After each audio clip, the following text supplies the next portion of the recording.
Do you mind giving a 60-second version of who are you and how did a finance guy end up building AI products? That was an opportunity to really provide great technology to an industry that historically had really terrible technology delivered to it. So how to build it and then building the trust, right?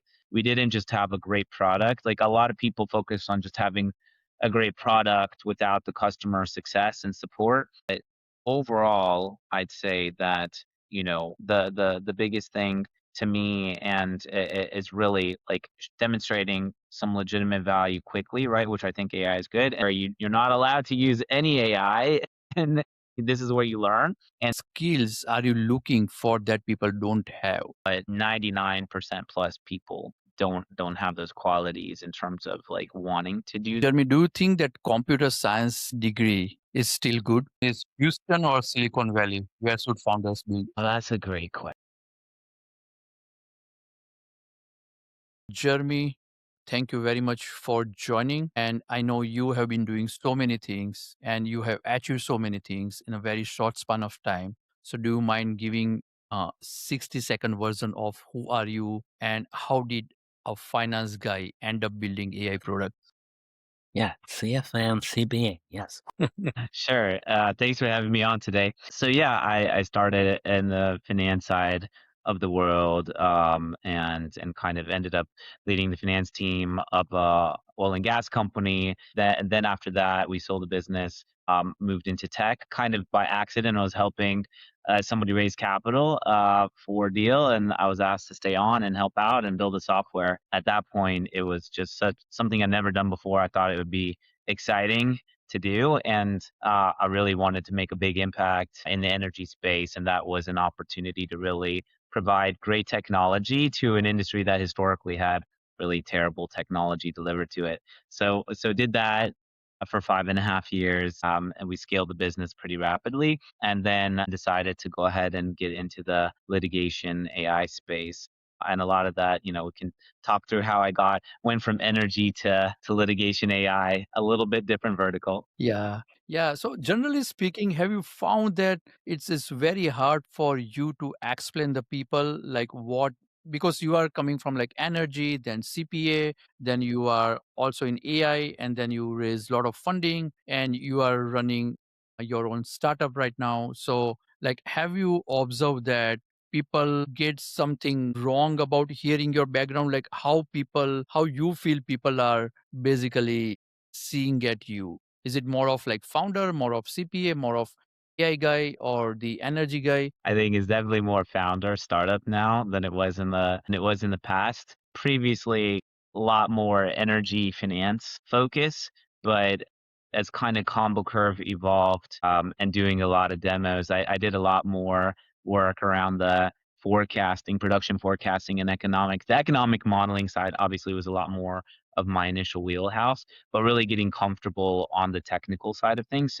I think one of the phrases I live by is like the being comfortable always in an uncomfortable position, right? Like you just Mm. have to be comfortable in uncomfortable spots. And I think that's kind of the big thing. So everybody may have a different view on like what my background is. Ultimately, it's heavy technology side. It did start with an incredible amount around operational and sales, customer success role as well. But initially, as ComboCurve kind of kicked off, I helped build the economic modeling engine with data scientists and software developers. So that's kind of where I got my first taste of actually Hmm. learning how to build and how to scope product, So, do which you think that in turn. being a financial guy, CFA, right, is that your unfair advantage in building startups? Few people have that. I think that helps from a capital raising perspective because I think it's really important to be able to communicate with investors, especially around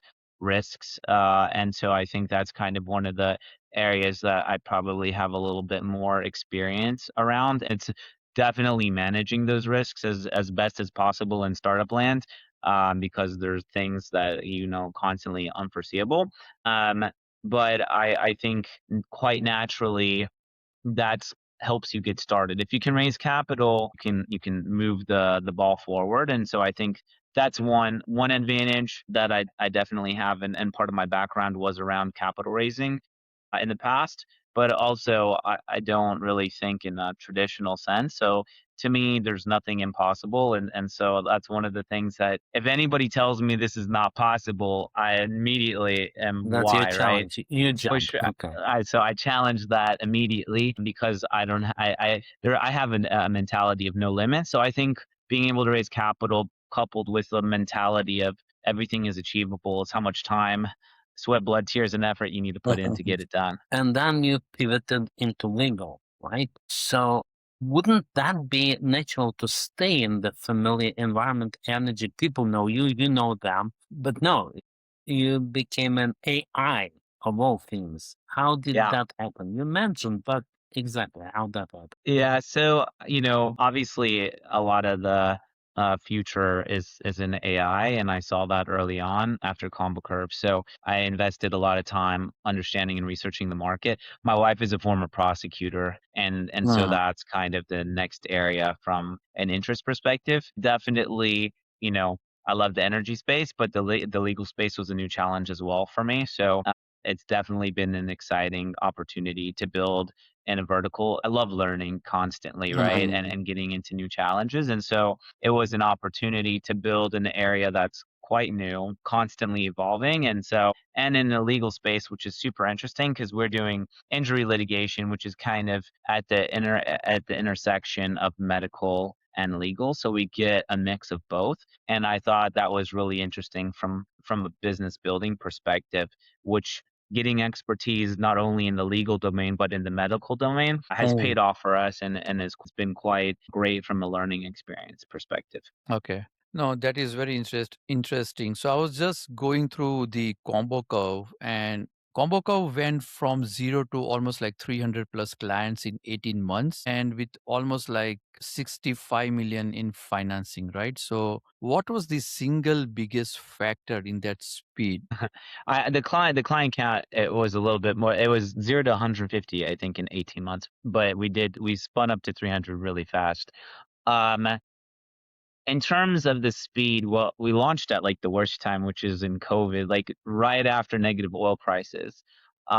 I think it was building rapidly and having, great domain expertise in terms of knowing what to build and how to build it, and then building the trust, right? We didn't just have a great product. Like, a lot of people focus on just having a great product without the customer success and support, and we built an incredible product and an incredible customer support and success team. We were responding to tickets in like generally under 2 minutes. Like I think when I was there, our response time was always generally hovering around 1 to 2 minutes. We were maniacal about responsiveness. And I think a lot of companies miss that piece, which is like you can have the best product in the world, but if you don't support it, you're not going to be able to scale. And because we were able to do both things really fantastically, that helped us scale at a pretty rapid pace. And then we also had a really great team that was able to produce awesome products quickly, right? And everything is about building, with the right people at the right time and being able to be in the right market too. And we did have some fortunate breaks that like, after, the negative $30 oil, we were able to sign some very substantial deals quickly out of the gates. And, uh, we got from 0 to 50 clients pretty quickly in a matter of probably 6, 7 months. But what was interesting though, we had some slowness, and then we figured everything out, and we signed like 40 clients in a matter of like 2 months. And then we just started rapidly scaling thereafter. A lot of also what we did that I think helped out and paid off in the long run. So a lot of people were laid off in 2020, and Yep. so we gave access to folks to ComboCurve for free for consulting purposes. And so we built that trust. We built a lot of goodwill, and we closed a tremendous amount of deals as well subsequent to them getting jobs after they were picked back up. And so that was really, really interesting. And then finally, we structured deals in a creative way that were successful for the clients early on because at that point budgets were really tough. And so that was something we were able to do to accelerate our sales. There's a few things we learned, and during non-traditional, non-standard time in history, you have to do work on creative approaches to bring in success. No, that's really great story. And in my opinion, Jeremy, oil and gas is famously slow to adopt the tech, right? So how did you break through that resistance? I think um, a lot of it's understanding the clients, being able to rapidly iterate with them on things, and then the tools that we're replacing, they are 50 plus years old, and I think I had significant personal pain dealing with those tools for making decisions quickly from an organization perspective. So it was pretty easy conversation to have with folks that we have a better way to make decisions much faster, give you visibility into your cash flows and organization, which is the lifeblood of a company. And I think that led to a tremendous amount of success. Wow, perfect. It sounds like that, right? And then you became a kind of AI lawyer, right? So the question here is there are quite a lot of lawyers that are very doubtful and very hesitant about AI. But you have contracts, you signed these contracts. So how did you overcome that? A lot of it's building trust and also being transparent where you see, good use cases for it and also use cases where you see there's potential risk, right? I think a lot of it has to do with auditability of your data. That's kind of like one of our top things, which is always having auditable locations and links for where we're pulling the information from. So and then a lot of it also is training people up on how to properly use AI because you can give them a great, powerful tool, but if they don't know how to best use it for their use cases, and everybody's use case is quite different in terms of how they want to see things presented, what information they are looking for that is key to their specific cases. So you need to go ahead and dial into that and make sure that you give them the outputs that they need. So I think a lot of it is just here's where it's strong, here's where it's weak, getting their workflows nice and clean set up in the platform and then having a great onboarding to go ahead and walk them through the system. Because I see that you had, again, jumping back to ComboCurve yet, but I see you had some serious investors, right? So what did the fundraising process teach you about what VCs are actually looking for? I mean, everybody's looking for long-term durable business. I think the question right now on the AI front, which everybody's asking, is what businesses are going to survive ultimately, right? It's so easy to build software these days, and the barriers to entry are low. So I think, as you think about strategy and what you want to build, you have to be really thoughtful around that. There's obvious risks of building your own internal software and maintaining it can be challenging. And there's also lots of integrations that people and DevOps that they don't account for. But overall, I'd say that, the biggest thing to me and is really like demonstrating some legitimate value quickly, right? Which I think AI is good, and then integrating in their workflows on a daily basis that they see the value. But I do think the markets are moving so quickly right now, right? And where things are going, obviously the model makers, right? The Anthropics of the world and Yeah. OpenAIs of the world, they want to control more and more of the space. So I think one of the big value adds is being able to eliminate vendor lock-in, right? That we can switch Mhm. from platform to platform with the best models is really mission critical. As things evolve, you need to be able to make adjustments quickly. Also, I think, having different pipelines, different models are better for different things in particular, right? Mhm. And so Mhm. I think having that thoughtful approach to maximizing the output relative to like the value that you're giving and how you're able to charge as well is really critical. Right, That's right. So very, very you, important. yeah, it sound like you raise funding for combo in like almost COVID time, right? If I'm not wrong. And now you're raising funding for Veritech AI. So I just want to hear your experiences or some of the stories, like how raising funding for Veritech AI is different now from raising it to ComboCurve at the Yeah. time of COVID. Yeah. So I think the second time around is always much easier than the first time around just because of the credibility that you build. Mm. So I think in general, we don't really have any major VC firms in Veritech. It's Okay. been more friends, family, and small family offices that Mm. are part of the capital stack here. I think having the flexibility, a lot of, the venture funds need the power law to work in order to do their investments. And so I think ultimately you end up having some misalignment of incentives, right? Because like their goal, they need to get certain, multi-billion-dollar outcome to try to at least get a return of the fund for each investment that they're making. And I think that approach for our company currently, it didn't necessarily align with our thesis in terms of what we want to do. So for ComboCurve, and when we took our capital, different thesis, different strategy, different markets, and for us at Veritech, it gave us flexibility to be able to make the raise much easier because early investors made a great return on ComboCurve. And so understanding those, the risk adjusted returns that are required for investors on this next venture, I saw it much differently. So it's great experience, I think, but ultimately venture capital tends to be focused on a few, large winners that drive the overarching portfolio return. That's the technical side and the money side, and I think you got it solved completely. Now, what about humans? These humans who are worried if AI will take away their job. But on the other hand, it may be a partnership. Maybe some great help is coming to them. What do you think about it? Yeah, and it's really funny because like I think if you fight technology at the end of the day, right, technology is going to come and replace your job, and then you just don't have any knowledge around the technology. I think the people who dive in really deep early on and demonstrate that they have strong control over the technology and they understand its use cases going to make themselves much more valuable.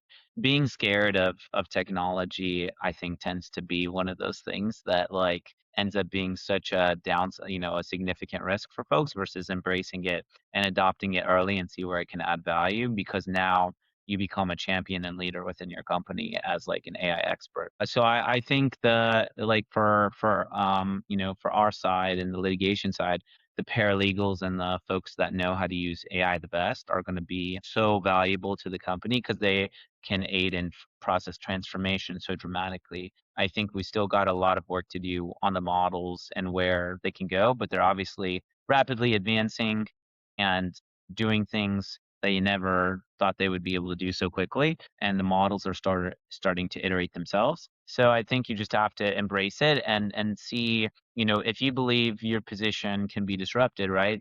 Then the question becomes what makes you special in your position? Because like ultimately there's certain decisions that are going to be made by humans, right? That require judgment and experience, and AI has no experience, right? That's the reality of it, right? So the knowledge and the experience of people is what makes it valuable. If you give a junior person Claude 4.6, Opus 4.6, and just go blast away versus a person that has 10 to 15 years of programming experience, who do you think is going to build out a beautiful, amazing piece of software, right? Definitely not the junior person.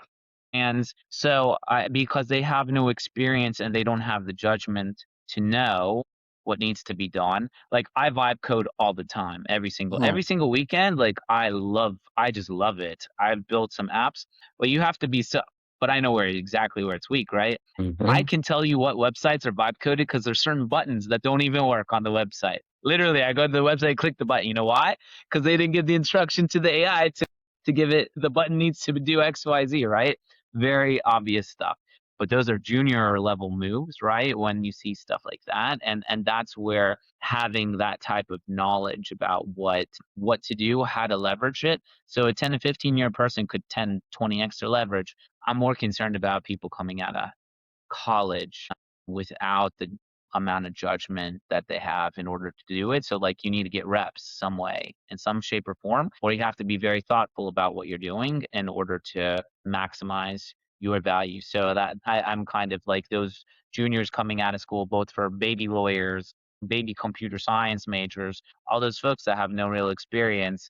I think you need to get that experience building on your own without AI assistance much earlier on versus just, going out in the workforce. Here's this powerful AI tool, but you have no clue how to really use it properly.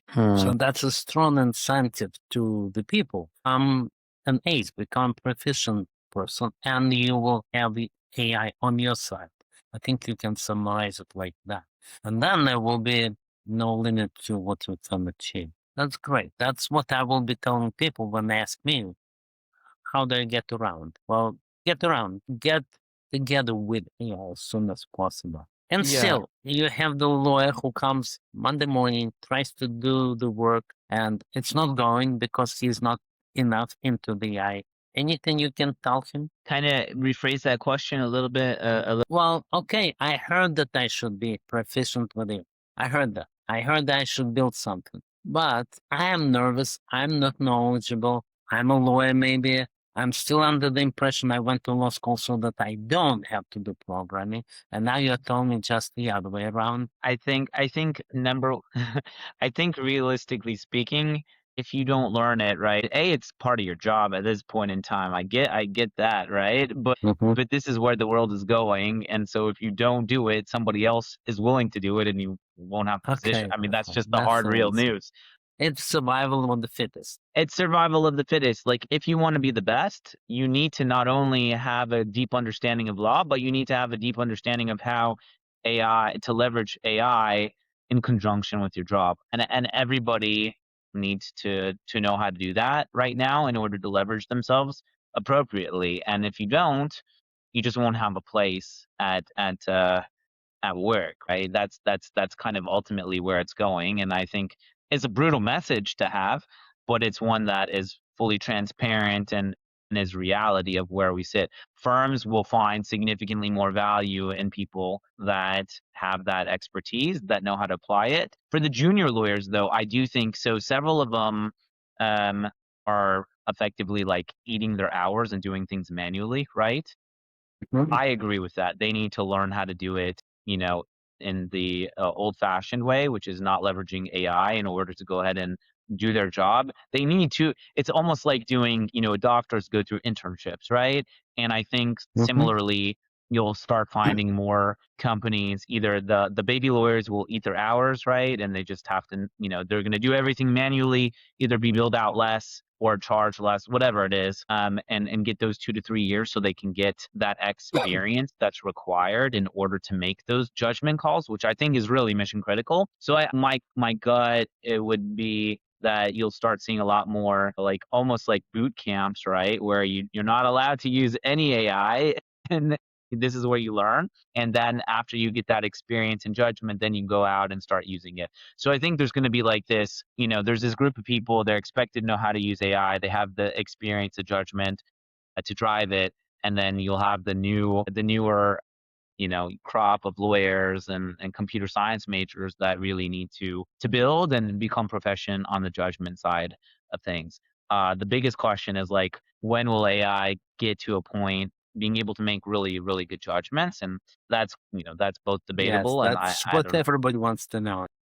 Yeah, so that actually brings up my next question. So, like as a CFO, right, Jeremy, or CFO, when deciding between investing AI or hiring more people, how should companies think about that trade-off, right? Because at this point in time, I know future is more leaning towards AI, but at this point in time, how should companies think or decide? It's a good question. Ultimately, I think that hiring more people is like a difficult decision of when to scale, when you can scale now without having to necessarily hire a lot more.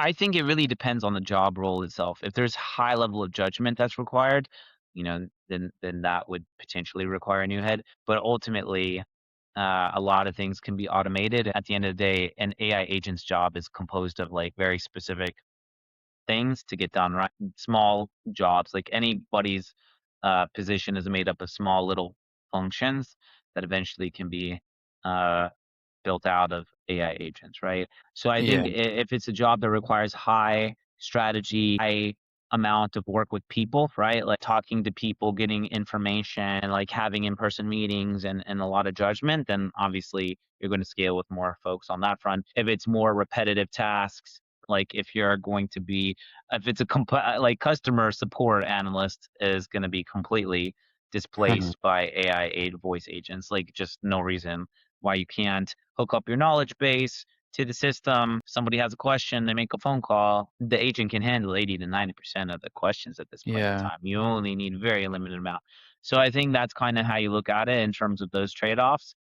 You'll probably need some number around like people to agents numbers, right? Like, Mm. you normally have like manager to number of people. I think you'll have something similar, which is like people to number of agents that are managing those that are domain experts that put the handlebar, kind of like the sidebars around what they can and can't do. But I think most companies will be leaning towards, not scaling with people, that will be trying to scale with AI, but also you'll have like, these compute dilemmas. We'll see where that goes. That's a big interesting thought around like where all the energy is going to come from to Yeah, yeah. No, that's power a these. great answer. So that brings to my follow-up questions, right? Because Mark and I are talking with few experts in this podcast, and some of them are thinking that AI will create more job than it destroys. Now, hearing all these and then hearing the other side of story,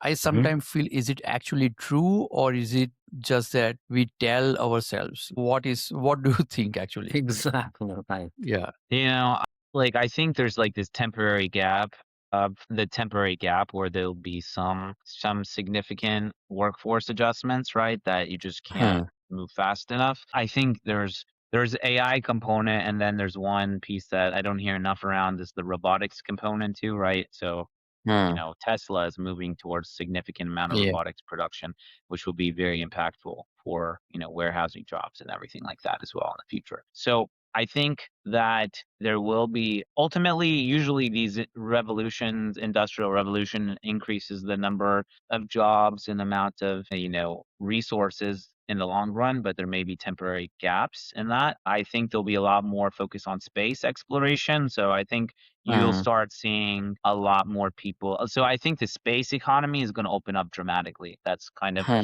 one area that I see.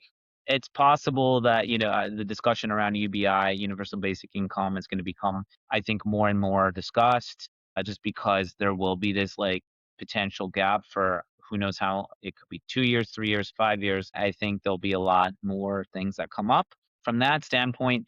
Elon Musk talks about how people will have optionality of working, right? Yep. So I don't know. I think there'll be existential crisis for humanity if there's not like a daily, here's what my goal is, right? People are very goal oriented, or they need to have, a lot of people are, right? They want to have some Huh. sort of goal. So I think if that's the case, that will be interesting from how the world works. But I do think a lot of energy will, if it's not focused on jobs, it will be focused on space exploration, building Yeah. out new things on Mars, and that could lead to a monstrous economy there that I think is even bigger than what we've conceived today, right? So I think that will pick up naturally over time and probably Yeah. close the gap on Yeah, things. and since you touch upon UBI and all that topic, right? So I was listening to Elon Musk, and he's of the view that eventually the currency, I mean the actual currency that we are using, will become irrelevant, and there should be something else for exchanging, like energy or something of that sort, will be more valuable. So I'm not sure where are we heading towards, because he feels that what will happen is, like, within 1 or 2 years, the inflation will raise, and then the services will be very, very cheaper because of AI agents and robotics and all that. So there will be a lot of deflation. And because of that deflation, money will lose the value and people will start using the different currency. So maybe some crazy prediction, but that's what I've been hearing more and more. But something is true. Like I visited recently on the Bay Area, and then everywhere there, all the hoardings and everything, everyone is mentioning AI everywhere. So AI is everywhere. That is the truth. And then things are changing drastically. That's what I feel. Now, at Elephant Scale, Mark and I, we train people in AI every day, right? So, from the hiring side, what skills are you looking for that people don't have? I mean, we are seeing new tools are popping up every day, and people want to learn, for example, OpenClaw or Claude Cowork at the small business side, or they want to learn LangChain, LangGraph, all the technological stuff, right? But from the hiring side, since you are dealing with the people, what skills are you looking for that people don't have, generally speaking, in terms of AI? So I think two things, like there's two main skills. One of them is not necessarily AI skill, but I'd say like I see a very big communication gap a lot of Huh. times. So like this is one of the top weaknesses I see across any folks.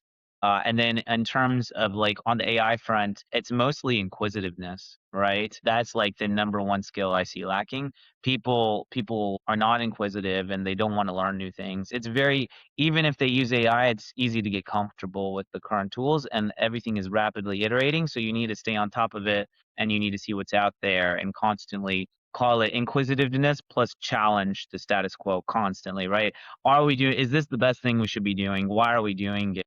What's the value add here? And if you have people that really are inquisitive and do constantly challenge the status quo, which is kind of part of like extreme ownership core value that I'm a big believer in, then I think you can advance the ball significantly. But 99% plus people don't have those qualities in terms of like wanting to do that every single day, and you got to bring it every single day, right? Yep. I'm And trying nervous to to ask that, but it seems like the creators, the builders, they will have fun. But the regular folks who are not very creative, not very interested, they will have a down life. Is that where we're coming to? I mean, if you don't, if you're not up to, if you don't have a hunger and desire to learn right now, and the people that do, there's going to be just a bigger and bigger gap grown, right? Because like there's opportunities right now that are, from a generational perspective, are huge, but if you're not interested and you don't take advantage of those opportunities, then I think it's easy that gap is going to grow, and so I do see And that. that's what I'm teaching at my weekly webinar, guys. We're about learning and we will keep learning. And that's the only thing that counts nowadays. I don't have an enormous follower. It's 20, 25 people who are into that kind of, I want to be similar. I want to learn something new. Yep, that is not a lot. It's very it's even, having done this for a long time, it's when you find those great people, you wanna work with them for a long time because it's hard finding people that just love technology, love leaning in and learning every single day. I think that's, Yeah. uh, that's what those are the things I look for, but Yeah. definitely hard to find. Yeah. Learning how to learn is the great. I mean, that's what people needs to learn now. That's what I'm thinking. Yeah. No. So with all that fuss, right? Jeremy, do you think that computer science degree is still good? Because I read some statistics, and right now it is very bad in terms of the number of people are getting hired, even from the Ivy Leagues. So yeah. That's a good question. I mean, it's just one opinion. I think obviously the value of the degree has gone down quite naturally with, if you played around with dope, it's 4.6, you know what it can do. I think it will be harder I think that they'll just be the ones that the developers that have a lot of experience are just much more valuable. And then you're going to have a group of people that are going to probably just move into other professions. It's like the actual coding itself now is getting commoditized, right, in a meaningful way. So I think if you're a junior developer and you know how to program, and you've done it manually and you did it in high school and you love doing it, like you'll find a way to leverage the tools and be a 10xer. But I think what you'll end up find happening is like there'll be that top 1% crop that's just incredibly talented and they'll get paid a lot of money. And then there's just going to be a very large group of potentially unemployed people. That's There, that's we the said it. um the difference between, because AI allows you to choose the top 1% talent and work with them versus working with the average talent. It's a game changer, right? So you have to separate yourself significantly more in order to achieve success. So I think the best talent gets more valuable and the average talent gets much less valuable. That's my Yeah, overall that's a takeaway. great You answer. Yeah. personally, if I can ask that question, how do you keep yourself up? How do you stay in that top 1%? How do you How do motivate you stand it? to learn every day? What do you learn? You have to allocate time every single day or at least weekly, block off a good chunk of time for going through the latest and greatest to see where it is. And then, for for just internally at whatever company somebody's at, I think it's like adding value to that company. How do you add incrementally more value than anybody else around you at the company and just go above and beyond, right? Like people from a company perspective, when you have a team that really cares that, it's not just their, area or their function, they care about multiple functions and they want to be the best across the board, that raises the level everywhere else. And so I think that's those two things. Number one is like it's not just about learning and like learning the new technology. But this technology is out there, but like how do I apply it? Why would it be valuable to apply it in-house at Hmm. the company, right? And how do I apply it? How do I get those wins to compound and make us better and better and better every single day, every single month, right? Hmm. So it's like, yeah, you can look at the latest and greatest technology, but if you never deploy any of it, you never show any success metrics from it, then it's worthless at that point in time, right? So it's like finding the best technology, implementing it, showing wins, and then compounding. Take those compounding wins and get better. So that's kind of how I would define that piece So and it's how I think learning and doing. learning and doing. Learning's one thing. Executing is a whole nother ballgame, and being able to deploy it in real production across the company in some fashion or form is mission critical. Yeah. And I can relate, right? When that OpenClaw published for the first time, Mark spent almost 2 nights in setting up and actually doing something with it. So, yeah. All right. No, perfect. Yeah. All right. No, Jeremy, thank you very much for all this info. Now, we are almost like 15 minutes away. So, we have the last segment, and this is more of like rapid fire kind of round, mostly pertaining to AI, right? So, I would go first, and Mark, you can chime in with your questions whenever Okay. you want to pop up. So what is your favorite AI tool you use daily? I think Obviously, I it is think not your own tool, but any third party. Yeah.